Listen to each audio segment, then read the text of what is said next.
I was reflecting on how I was raised by a single mom, and I realized that there was a lot of things that people have misconceptions about whenever it comes to a person who's hyper independent. And let me tell you, I don't think that there is any group of people in the world who are more hyper independent than a single parent. So I wanted to share a few more misconceptions that people have, because I feel like that group of people are really misunderstood, and if we have a better understanding of them, maybe we can help to show up for them in ways that we didn't realize they needed. And if you are this way, maybe you will realize that it's safe to start asking for help and to let go of some of that independence, because it is a heavy armor to carry. Before I get into it, hi, I'm Sydney. I am an attachment coach, and I love to talk about everything in secure attachment and how to become more secure. So if that's something that you're interested in, be sure to like this video and follow along for more. One of the things that I saw a lot from my mom as I was growing up was that she struggled with close relationships. And I used to think that she was just so strong that she didn't need a lot of people. The truth is, people who are hyper independent do want to be close to other people. They are only protecting themselves because they've been hurt by their close relationships. But they don't lose that desire for connectedness. They're not total crazy people. They want to be close. They just don't know how to in a way that feels safe for them. The other thing that I used to think was that this was a choice, that it was like a lifestyle or a decision that you made. And the truth is, it's not. Again, this is something that we do to protect ourselves. We go into this hyper independence mode because we look at our background, we look at our past experiences and the lack of support that has shown up for us, and we decide, whether consciously or subconsciously, that we need to start doing something different.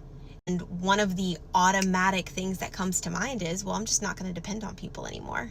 Because every time I have in the past, look what's happened.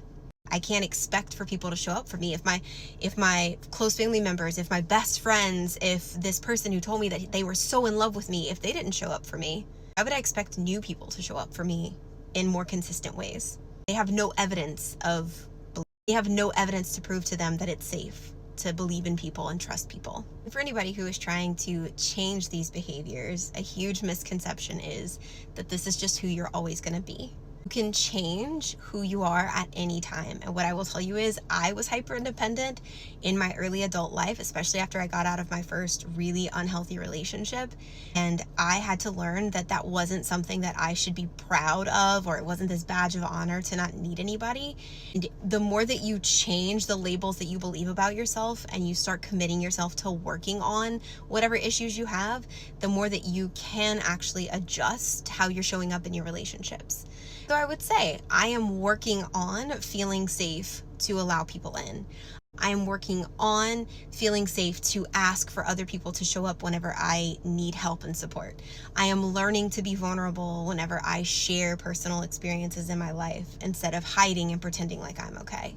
I don't want you to think this is permanent, because it doesn't have to be. Another terrible misconception that I think that people have about hyperindependence is that this person never gets hurt by what other people say and do to them.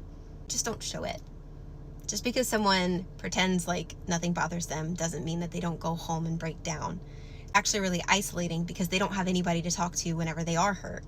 And that really sucks. The last thing, these people are not secure in themselves. They do not have high self-esteem and think so greatly and highly of themselves. If anything, they feel really insecure, they feel very unsafe, and they kind of like crawl back into their cave so that they can protect themselves, when in reality it's heartbreaking and very difficult for them, and it's very heavy to carry this reality that you have to be on your own. You can only trust yourself. They don't feel secure and confident in themselves. It's just a facade. So if you are struggling with hyperindependence, I know that it's really difficult to gain trust in someone, and I'm just somebody on the internet, but if you would like some help and support, please be sure to leave comments, or you can always go and look at other resources that I have available on my profile. I would love to help you, especially because I have someone so close in my life that I have watched as they've struggled through and actually worked really hard to overcome their hyperindependence. So I'd be really happy to help.